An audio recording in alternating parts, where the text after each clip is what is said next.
നമസ്കാരം. വിജയമന്ത്രയിലേക്ക് സ്വാഗതം. ആധുനിക ലോകത്തിന്റെ മരണപ്പാച്ചിലുകൾക്കിടയിൽ നാം വിസ്മരിച്ചു പോകുന്ന ചില ഘടകങ്ങളുണ്ട്. നമ്മെ തന്നെ തിരിച്ചറിയുക എന്നുള്ളത് അതിൽ പ്രധാനമാണ്. ഒരു മനുഷ്യന്റെ മനസ്സിന് വൈകാരികം, ബൗദ്ധികം, ആത്മീയം എന്നീ 3 ഘട്ടങ്ങളുണ്ട്. വൈകാരികതയും ആത്മീയതയും അളക്കാൻ അളവുകോലുകൾ ധാരാളമുണ്ട്.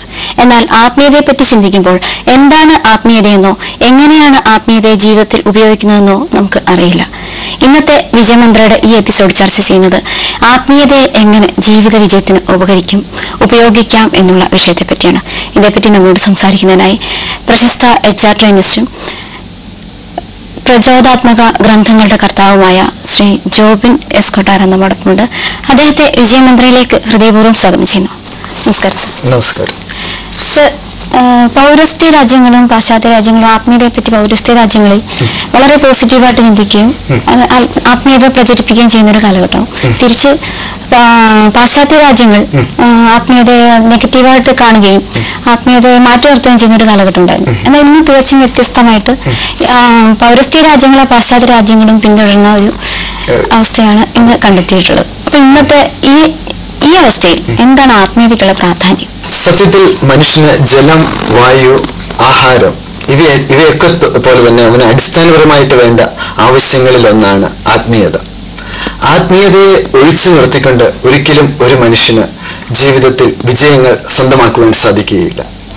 1990കളുടെ അവസാനം ഒരുപക്ഷെ പാശ്ചാത്യ ലോകത്തും പൗരസ്ത്യ ലോകത്തും ഒരുപോലെ സാമ്പത്തിക അഭിവൃദ്ധിയും ഒക്കെ ഉണ്ടായ ഒരു കാലഘട്ടമാണിത്.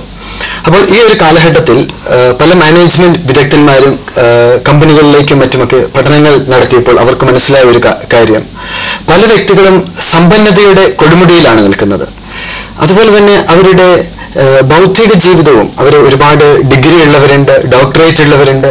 ഇങ്ങനെ അവരുടെ അക്കാഡമിക് ക്വാളിഫിക്കേഷൻസും അവരുടെ സാമ്പത്തിക നിലയും വളരെ ഉയർന്ന നിലയിൽ തന്നെ നിൽക്കുമ്പോഴും ഇവർക്ക് ജീവിതത്തിൽ സംതൃപ്തി കണ്ടെത്തുവാൻ സാധിക്കുന്നില്ല.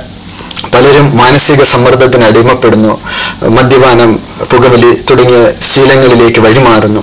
ഇങ്ങനെയൊക്കെ ചിന്തിച്ചപ്പോൾ ഇനി എന്തുകൊണ്ടാണ് ഇത്തരത്തിൽ ഒരു അവസ്ഥ സംജാതമാകുന്നതെന്ന് ശാസ്ത്രജ്ഞർ ചിന്തിച്ചു. അതിന്റെ ഫലമായി ഡാന സോഹർ എന്ന് പറഞ്ഞ ഒരു ഫിലോസഫർ അവരാദ്യമായിട്ട് ഒരു പുതിയൊരു ടേം മാനേജ്മെന്റിലേക്ക് കൊണ്ടുവന്നു.